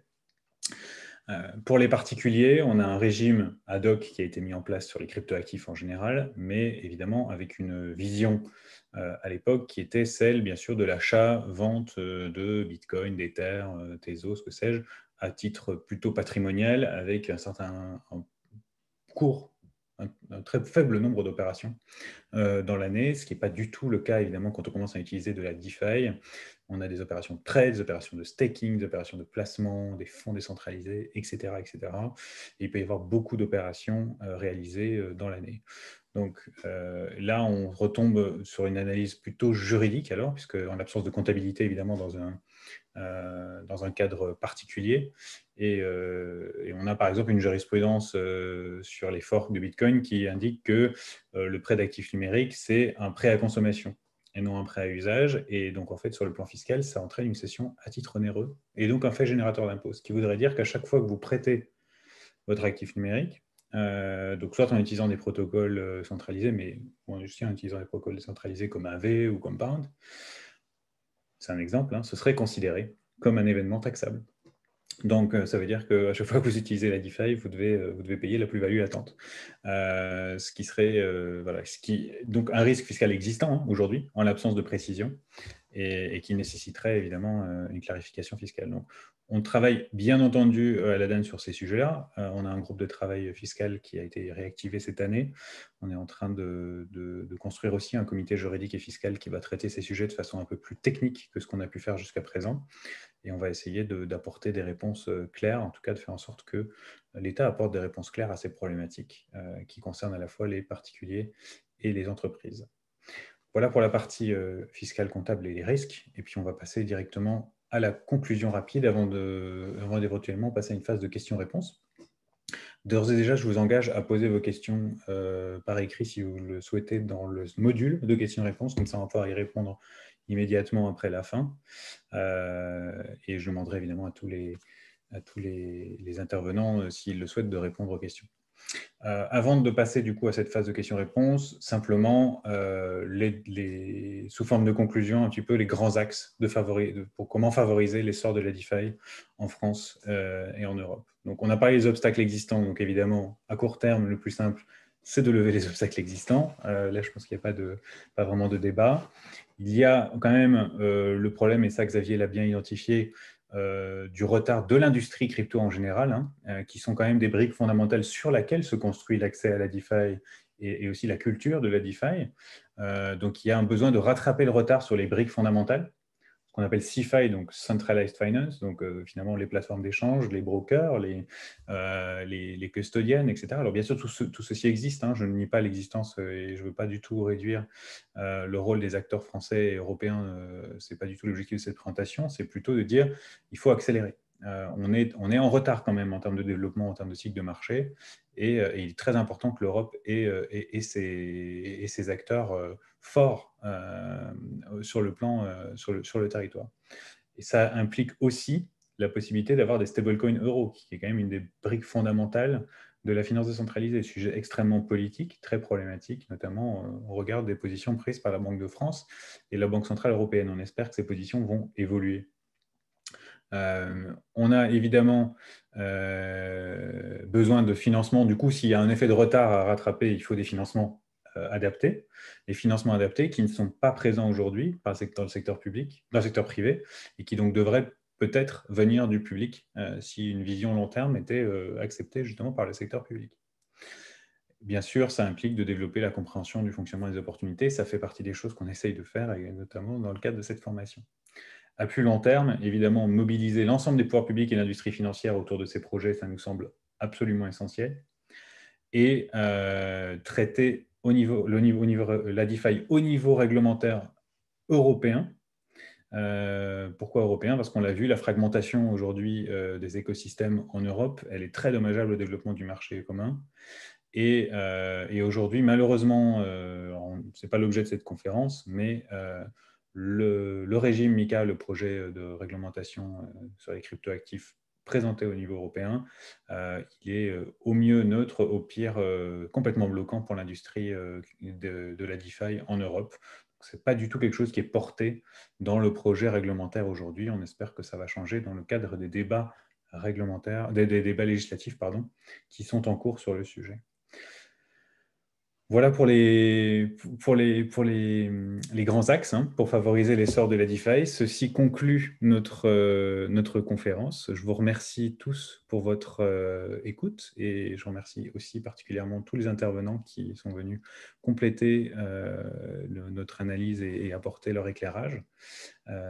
Merci à tous. On peut rester sur cette slide, je pense, pour la phase de questions-réponses, si vous en avez. J'invite tous les participants à rallumer leur micro s'ils le souhaitent et à répondre aux questions.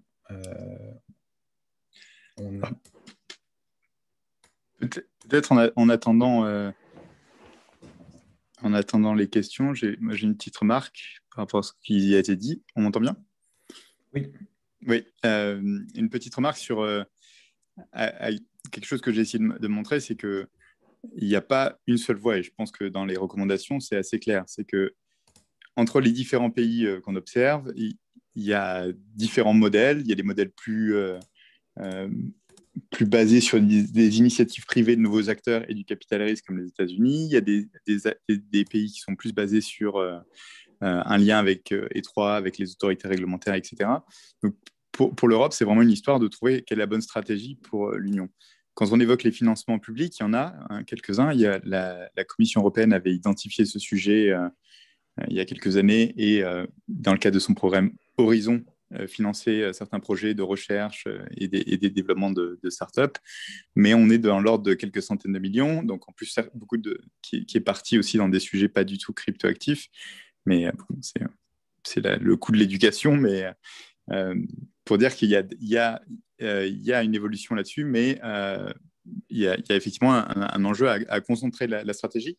D'autant que je pense, ce que j'essaie de dire, que plus on se dirige vers des projets comme les CBDC, donc les monnaies de banque centrale, des projets très institutionnels, très larges, plus le fait qu'il y ait un tissu économique, ça va faciliter l'impact de ce genre de projet. Alors que si à l'inverse, on a un tissu économique qui n'est pas du tout développé, ça risque de tomber un peu à côté des besoins. Merci beaucoup Xavier, je pense que ça complète effectivement, c'est très intéressant. On a eu des questions, alors je propose qu'on passe directement aux questions-réponses. Avant de commencer à répondre, juste préciser, parce que j'ai oublié de le faire, que bien sûr, vous êtes invité à suivre notre Twitter et à vous abonner à notre newsletter, où on va continuer à évidemment annoncer ce type d'événements et à donner des informations sur l'écosystème français et européen. Voilà. Passons maintenant aux questions. Alors, la première question que je vois sur le Q&A, êtes-vous optimiste concernant le futur positionnement de la France et de l'Union européenne plus généralement suite aux discussions que vous avez eues avec nos autorités? Alors, je vais commencer à répondre, je vais peut-être laisser les autres compléter aussi. Les derniers échanges qu'on a eus ne sont pas forcément très, très positifs. Il y a un intérêt pour essayer de comprendre la finance décentralisée, que ce soit au niveau européen ou au niveau français. Donc, il y a une ouverture aux opinions et aux échanges. Maintenant, ce qu'on constate concrètement dans les prises de position de la France spécifiquement et des autres pays européens, de la Commission européenne, en tout cas autour du texte MiCA et notamment des enjeux DeFi qui ont été soulevés, c'est plutôt une fermeture. C'est-à-dire, ils ont compris que ça existait, ils ont plutôt envie d'enlever tous les risques que ça pourrait créer et donc concrètement d'empêcher la DeFi telle qu'elle existe aujourd'hui de fonctionner en Europe. Donc, plutôt pas très optimiste pour l'instant. On ne baisse pas complètement les bras, bien sûr, mais les premiers retours qu'on a de nos échanges avec les commissaires et avec les parlementaires et avec le Conseil, les membres du Conseil européen ne vont pas forcément dans le bon sens. Voilà. Je ne sais pas si quelqu'un d'autre veut compléter cette réponse. Sinon, je peux passer à la prochaine question, qui est: est-ce que Pierre Persson et Jean-Michel Mis préparent un texte sur la DeFi? Alors, Pierre Persson travaille sur un rapport parlementaire sur les stablecoins et la DeFi, donc qui devrait sortir dans les prochains mois et qui devrait contribuer notamment à attirer l'attention sur le sujet. On fera probablement un événement et on invitera Pierre Persson à présenter les conclusions sur la partie stablecoin de ce rapport au mois d'avril. Donc voilà, il y aura plus d'informations à ce moment-là. Effectivement, il y a des initiatives qui sont prises. Il y a aussi Éric Bothorel, monsieur le député Éric Bothorel, qui est en train de faire un rapport sur le régime MiCA européen. Donc les députés, ceux qu'on appelle crypto-députés, continuent à se saisir du sujet et ils n'abandonnent pas le secteur. Donc ça, c'est plutôt une bonne nouvelle pour la France. Ensuite, j'ai une question vraiment purement fiscale. Donc là, je vais pas répondre parce que je ne suis pas fiscaliste et je ne pense pas qu'il y ait de fiscaliste sur ce call. Donc, on va passer à la suite. Les intervenants. Alors, merci aux intervenants de la DAN. Est-ce que lever les obstacles existants est un sujet BCE? Banque Centrale Européenne. Est-ce que quelqu'un veut répondre à ça? Moi, je veux bien répondre rapidement. Alors, ça dépend de quels obstacles on parle, mais ce n'est pas la BCE qui est la plus en pointe du sujet. C'est même peut-être quelque chose qu'ils regrettent. Et non, la BCE, aujourd'hui, son principal enjeu, c'est de travailler sur donc justement une monnaie de banque centrale numérique. Et voilà, je ne répète pas, mais pour moi, l'enjeu, il est vraiment dans l'interconnexion avec ce qui se passe dans les initiatives privées. Et deuxièmement, ils ont annoncé dans une opinion justement sur la réglementation MiCA qu'ils souhaitaient être l'acteur responsable d'évaluer le risque systémique de stablecoin. Donc voilà, un peu plutôt une position défensive. Mais ce n'est pas eux qui ont la clé. Les problèmes, on l'a dit, hein, c'est vraiment des problèmes d'écosystème. Donc, en fait, c'est à la fois des questions des entreprises du secteur, des régulations, etc. Mais je ne crois pas qu'il y ait un acteur qui tienne les clés de faire avancer la situation européenne. Merci. Je vais compléter juste en disant que aujourd'hui, la BCE a plutôt envie de rajouter des obstacles qu'en enlever. Donc, ce serait, quand on regarde les derniers rapports de la BCE sur l'euro digital, et notamment en lien avec MiCA, elle demande plus de contrôle, plus de possibilités de bloquer les projets. Donc, c'est plutôt une approche soustractive qu'additive sur la partie DeFi. Merci beaucoup. Alors, une question sur comment structurer les viviers de talents pour développer les différents projets. Beaucoup de candidats motivés et beaucoup d'opportunités à saisir, mais peu d'offres ou de candidatures référencées sur les réseaux et plateformes mainstream. Merci d'avance pour vos réponses. Alors, peux commencer à répondre rapidement pour dire qu'effectivement, ça reste encore un secteur assez radicalement nouveau aussi dans ses méthodes de fonctionnement et de recrutement. La plupart des projets, je pense que la plupart des personnes, des Français qui se sont fait recruter sur des projets, ça a été en contactant les projets directement, en contribuant sur des GitHub, en contactant les responsables du projet sur Twitter, sur Telegram. Donc, c'est plutôt informel en général comme méthode. Ou tout simplement en allant à des conférences à l'époque où ça existait encore et en se faisant un peu connaître dans le milieu, ou des hackathons, des choses comme ça. Je vois qu'on en parle d'ailleurs dans le chat. Il y a des sites qui renseignent ce type de posts aussi. De temps en temps, il y a des annonces qui passent en France sur la newsletter 21 millions de Grégory Raymond. Je vois que dans le chat, Christophe Fontenot vient de poster CryptoJobs Daily, CryptoJobs List. Donc, il faut aller voir ces plateformes-là. Merci, Christophe. C'est très, très, très intéressant parce que ça met ensemble un petit peu l'ensemble des offres disponibles sur le marché. Je n'ai pas forcément d'autres liens que ceux-là en tête, mais s'il y a d'autres, n'hésitez pas à partager si vous connaissez d'autres ressources sur le sujet. Et bien sûr, je fais aussi cet appel aux autres intervenants. Oui, je pense que tu as résumé tout. Hein. Juste pour donner des exemples un peu concrets, il y a donc le groupe Défi France qui est sur Telegram et qui est très actif sur ces sujets, qui peut être un bon endroit pour échanger avec les projets. Il y a énormément de petites conférences sur Clubhouse ou autres où on peut discuter avec les fondateurs des gros projets Défi. Donc, c'est un bon moyen de mettre le pied à l'étrier aussi, parce qu'ils sont accessibles et ils sont tous en train de recruter. Donc, il ne faut pas hésiter. Et en hackathon, il y en a un, par exemple, ce week-end sur les NFT. Donc, c'est une organisation qui s'appelle Edge Global qui fait beaucoup de hackathons. Alors, évidemment, un peu plus orienté Ethereum, mais il y a des organisations équivalentes sur d'autres blockchains.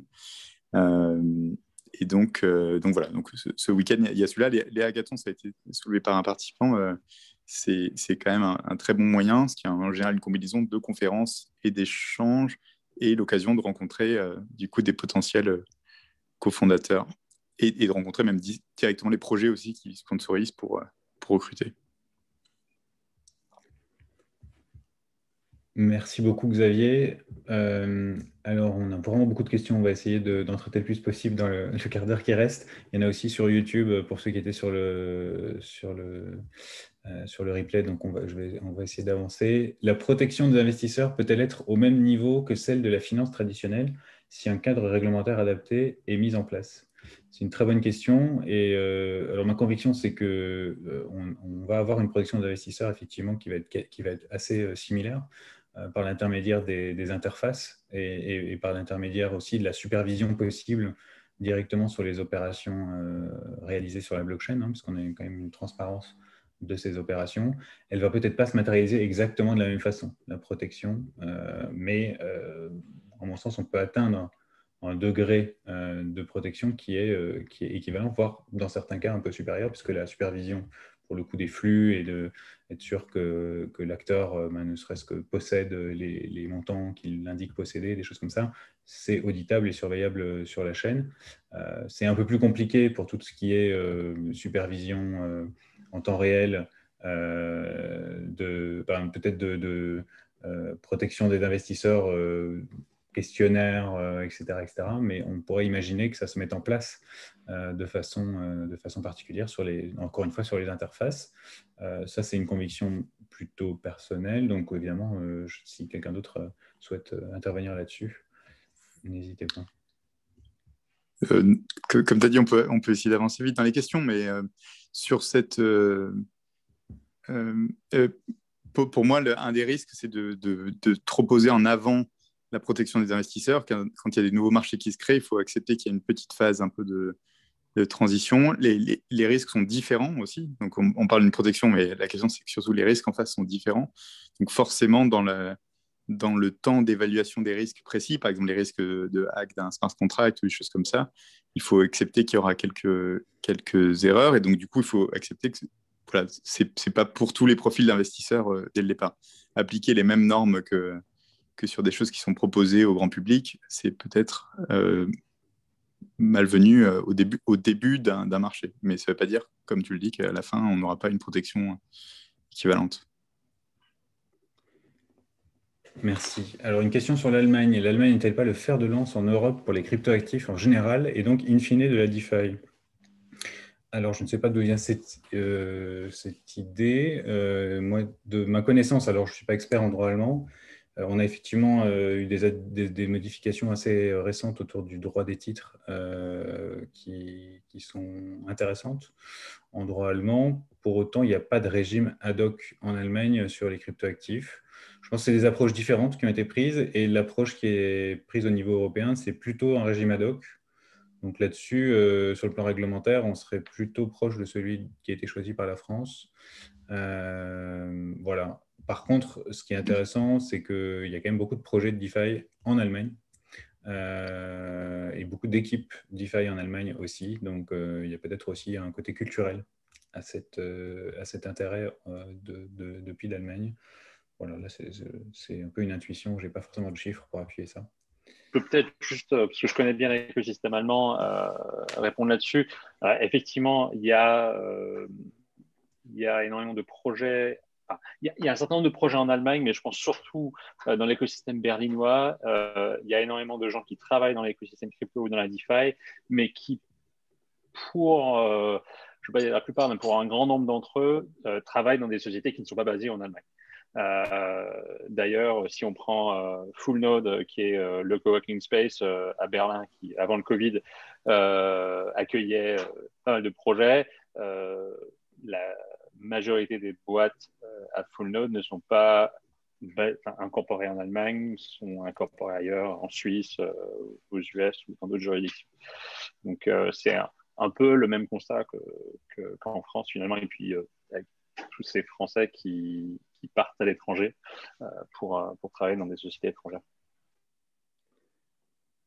Merci beaucoup Sébastien. J'ai plusieurs questions qui demandent des commentaires sur le stablecoin Euro-Lug annoncé cette semaine. C'est un projet effectivement qui est assez intéressant. Après, on n'a pas forcément vocation à commenter des projets commerciaux particuliers. En tout cas, nous, évidemment, dans le cadre de nos réflexions où on pense qu'il est important d'avoir un stablecoin euro, c'est plutôt un pas dans la bonne direction. La façon dont il est déployé pour l'instant n'en fait pas un concurrent en fait au stablecoin existant puisqu'il est sur circuit fermé avec entre acteurs enregistrés. Pour autant, c'est un pas positif. Je pense qu'il faut le saluer et on espère que le projet va évoluer vers quelque chose d'ouvert et plus décentralisé dans le futur. Donc ça, c'est sur ce projet. Faut-il être optimiste sur la pétition sur le site du Sénat? Alors là, c'est de la divination. Mais c'est intéressant de voir cette pétition sortir maintenant. C'est intéressant. Je ne sais pas si quelqu'un veut réagir sur cette pétition d'ailleurs. Très bien. Au-delà du politique, le monde de la recherche et de l'enseignement a sans doute un rôle à jouer. Est-ce que le monde universitaire s'intéresse à la question de la DeFi? Existe-t-il des laboratoires de recherche, des revues accueillant des articles scientifiques sur ce sujet ou plus généralement sur la blockchain? Je peux en parler? Oui, parce que j'ai rejoint récemment une équipe de recherche qui s'appelle Blockchain et Plateforme et qui est très concentrée sur les questions DeFi. Donc, c'est une chaire où il y a pas mal d'économistes, donc du coup, ils travaillent là-dessus. Donc, si ce sujet un peu plus recherche vous intéresse, il y a plusieurs groupes ouverts qui sont liés à cette chaire. Il y a le CBER Forum, donc si vous tapez CBER Forum, vous allez trouver. Et il y a une conférence toutes les 2 semaines à peu près sur des sujets DeFi et recherche. Et il y a eu la semaine dernière un workshop DeFi dans le cadre d'une semaine qui était dédiée à cryptographie et finance, mais avec une journée entière dédiée au workshop. Et vous pouvez retrouver en ligne les présentations. Alors, peut-être le plus simple, c'est de trouver sur le Twitter de Blockchain et Plateforme. On essaiera de mettre le lien quelque part. Mais voilà, pour dire que la recherche est un peu récente sur ces domaines, évidemment, puisque c'est un peu plus récent. Ce qui est amusant, c'est qu'il y a aussi des papiers qui sont faits par des gens de l'écosystème qui alimentent la recherche, puisque les gens qui développent sur les protocoles sont souvent les plus en pointe sur les sujets. Mais on a une recherche, et en France, on a vraiment des sérieuses équipes, parce que ça demande des maths, de l'économie, Et c'est des trucs où on a des gens assez forts. Donc voilà, donc il y a une recherche très sérieuse sur la défi en cours en ce moment. Et c'est important parce qu'évaluer les risques systémiques, surtout plus on compose les protocoles, plus il y a des risques qui se créent. Plus en ce moment aussi, on a toutes les questions de fraude et manipulation de marché. Donc, il faut être capable d'analyser ça. Et d'ailleurs, avant même de parler de régulation, aujourd'hui, il est difficile de savoir exactement tout ce qui se passe. Donc c'est un besoin critique. Merci beaucoup, Xavier. Il y a deux questions sur comment débuter en fait dans la DeFi quand on est débutant. Je pense qu'on a déjà donné quelques ressources. Elles seront dans les slides qu'on va diffuser. Mais le groupe DeFi francophone sur Telegram, il y a un certain nombre de personnes intéressantes à suivre sur Twitter aussi dans l'écosystème, mais ça c'est plutôt de la recherche à faire au niveau personnel. Il y a beaucoup de choses qui se passent sur Twitter dans l'écosystème. Il y a évidemment un certain nombre de sites internet qui ont des ressources. Je pense au site Finances décentralisées qui a un certain nombre d'articles intéressants sur le sujet.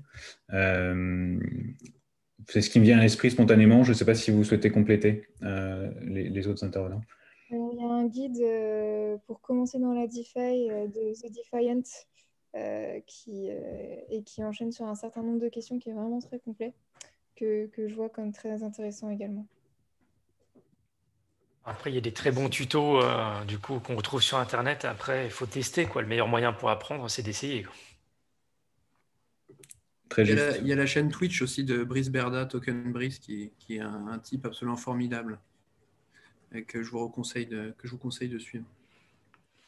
Avec une approche effectivement très pratique qui rejoint du coup le conseil de Fabrice. Très bien. Alors une question un peu polémique. Selon vous, est-ce que les lobbies bancaires sont contre cet écosystème DeFi blockchain? Alors on sait que c'est un sujet un peu sensible en France. Les derniers signaux qu'on a reçus du principal lobby bancaire français montrent qu'ils ne sont vraiment pas prêts du tout à avancer sur le sujet, au niveau du lobby en tout cas, sur le sujet crypto en général. Alors la DeFi, je pense que pour eux, c'est encore de la science-fiction. On parle là du lobby donc de l'association en tant que telle. Ce n'est pas forcément le cas de tous les acteurs bancaires. On a vu, d'ailleurs avec le projet LUG, il y a un partenaire bancaire qui est Société Générale. Il y a d'autres acteurs avec qui on est en discussion quand même relativement fréquente. On espère que ça va donner lieu à des changements vraiment importants en termes d'approche et de suivi des acteurs. Ce n'est pas encore le cas aujourd'hui, il faut le dire. Ça reste encore le parcours du combattant pour ouvrir des comptes bancaires et pour avoir accès aux services bancaires quand on fait de la crypto aujourd'hui.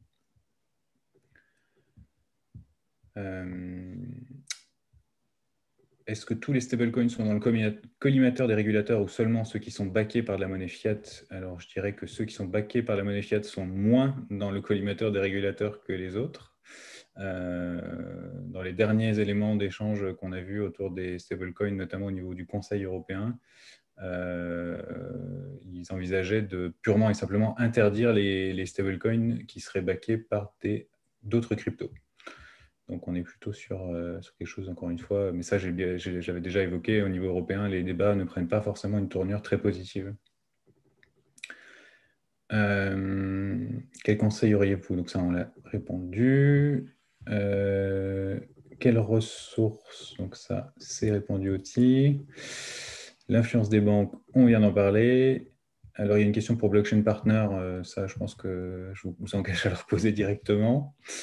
Et vous avez dit que la DeFi repose sur une blockchain publique ouverte. Comment la France peut-elle mettre en place la DeFi dans la mesure où la blockchain publique est l'origine des crypto-monnaies et non vraiment applicable par la Banque de France suite à son projet Madré? Alors, je ne suis pas sûr de comprendre la question exactement. Vous voulez dire peut-être que la Banque de France a conclu qu'elle ne pouvait pas aller sur la blockchain publique à la suite de son expérimentation? Alors, je ne sais pas du tout, là, j'essaie de comprendre la question. Je ne sais pas si quelqu'un a plus d'informations. Il me semble sur les identifiants SEPA. Donc, effectivement, il peut y avoir des précisions par rapport au lien avec la DeFi. Ensuite, je comprends que c'est parce que le projet Madré sur blockchain privé. Donc peut-être que c'est lié à ça, mais en tout cas, on n'est pas sur... le projet Madrid, ce n'est pas l'émission Je peux répondre puisque c'est Blockchain Partner qui s'est occupé du projet. Donc effectivement, c'est une infrastructure de blockchain privée qui maintenant commence à dater et qui était un bon moyen pour la Banque de France d'expérimenter sur le sujet et de s'acculturer dessus. Et ça n'a pas vocation à être une infrastructure justement pour mettre de la défi là-dessus. C'était un bon moyen pour la Banque de France d'être un peu pionnière et de s'acculturer sur le sujet. Et d'ailleurs, c'est toujours fonctionnel. Et peut-être juste une petite insiste pour la question qui a été posée, pourquoi Blockchain Partner et KPMG, je vais la rapprocher au sujet défi. Ça permet justement à notre expertise, notre petite équipe de 12, de porter ces sujets défis maintenant auprès des clients, de la base de clients qu'a KPMG. Donc, typiquement, par exemple, beaucoup de banques commerciales. Avec la marque KPMG et notre expertise, on essaye de faire porter les idées défis un peu plus loin. Voilà, pour apporter au sujet. Il y a plein d'autres raisons, mais ce n'est pas le sujet du jour. Et simplement pour revenir sur les expérimentations de la Banque de France, en réalité, par rapport à son projet de monnaie numérique, la Banque de France expérimente quand même sur des blockchains publiques, à la fois Tezos et Ethereum.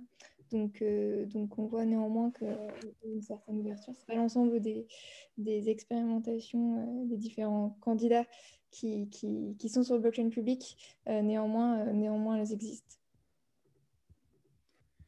Merci beaucoup. Alors, il y a quelques questions sur le flux YouTube en direct, donc je vais les parcourir rapidement avant qu'on clôture, parce qu'on a déjà dépassé le temps, mais on peut se permettre 5 à 10 minutes de dépassement pour ceux qui sont encore motivés pour nous suivre. On a une question pour... Alors, pouvez-vous nous dire 2 mots sur la politique suisse? Je n'y connais pas grand-chose en politique suisse. Donc, si quelqu'un a des informations sur la politique suisse, je l'engage à répondre. Sinon, on passe à la question suivante. Question peut-être, comme c'est peut-être pour toi, Xavier, qui a abordé le sujet, comment réglementer les DAO? Y a-t-il forcément un siège social responsable légal? Quid de la réglementation d'une DAO dirigée par des anonymes et communautés? Grande question. Oui, c'est tout l'enjeu et c'est ce que j'ai essayé d'expliquer. Tout l'enjeu des DAO, c'est d'arriver à garder... parce qu'en fait, on peut résoudre le problème des DAO de façon simple, en faisant purement une société classique et puis en utilisant la partie blockchain juste pour administrer certains droits. C'est ce que font certaines sociétés qui proposent d'utiliser une blockchain éventuellement publique pour gérer la gouvernance, des choses comme ça, une société. Mais si on veut garder l'aspect plus DAO, plus décentralisé, éventuellement anonyme, évidemment, on rentre dans des complications. À ma connaissance, les projets les plus avancés, les deux, s'appellent Metacartel et LAO. C'est 2 projets américains donc, qui se passent dans le Delaware. Et leur façon de résoudre ça, c'est d'avoir quand même une entité juridique, parce que ça protège les différents participants, mais une entité juridique qui, dans ses statuts, laisse la place à même des participants anonymes à partir du moment où ils ont un certain nombre de tokens dans la DAO. Donc, c'est l'espèce de compromis qui a été, pour l'instant, trouvé, à ma connaissance, qui est le plus proche de l'esprit original. Il faut savoir que dans les 2 projets, c'est des gens qui sont dans le domaine depuis 5-10 ans presque, et qui, donc, voilà, ont tenté et participé aux réflexions. Donc, voilà le plus proche qu'on arrive à faire aujourd'hui. Mais c'est, à mon avis, un domaine intéressant d'exploration, puisque ça repose un peu la question aussi de à quel point on a besoin de personnes morales pour mener des activités économiques. Merci beaucoup. Alors, est-ce que la structure de financement de nos économies en zone euro, bank-based, n'est pas le plus grand frein à l'émergence de la DeFi? Alors, je pense que ce n'est pas très spécifique à la zone euro, pour le coup, le financement de l'économie par les banques. Je pense que c'est à peu près comme ça dans le monde entier. Alors, c'est peut-être que j'ai mal compris la question, mais je ne sais pas si quelqu'un veut intervenir là-dessus. En fait, le financement bancaire, si on prend le ratio par rapport au financement de marché, c'est le financement bancaire 2 tiers pour 1 tiers en Europe. Ah oui, d'accord. Aux États-Unis. Donc, je pense que effectivement, ça peut tout à fait jouer, sachant que le financement bancaire, en tout cas à ce stade, va pas forcément vers des projets DeFi, en effet. Et il y a davantage de chances d'arriver à trouver des financements sur les marchés. Oui, évidemment. À partir du moment où le secteur bancaire n'ouvre pas de compte bancaire, on imagine mal qu'il accorde des prêts pour le développement des projets. Donc, effectivement, très pertinent. Donc, oui, ça pourrait être un facteur intéressant. Quelle différence d'un point de vue légal, comptable, fiscal entre Wallet, Vault et un compte en banque? Alors là, je pense que c'est une question qui est beaucoup trop large pour la traiter ce soir, mais on la garde pour une autre fois. Et puis, une dernière question. N'est-ce pas paradoxal que la DeFi se développe sur Ethereum alors même que le protocole reste imprévisible sur les fees, par exemple, l'impact d'Uniswap sur le réseau Ethereum? Voilà, c'est une question un peu technique. Bon, je ne sais pas si quelqu'un veut répondre à ça particulièrement, mais sinon, on aura fait le tour des questions. Je ne sais pas si quelqu'un veut répondre à cette dernière question. Certes, il y a des limitations techniques en termes de scalabilité aujourd'hui, mais je ne pense pas que ce soit un horizon indépassable, à vrai dire, avec des Layer 2, Ethereum 2.0. Bon, il y a plein d'autres choses à dire, mais pour rester court, voilà ma petite réponse. Très bien, merci beaucoup. On peut d'ailleurs... je suis d'accord avec cette réponse. Je remercie tous les participants à nouveau. Je pense qu'on a fait le tour des questions. J'en vois pas de nouvelles.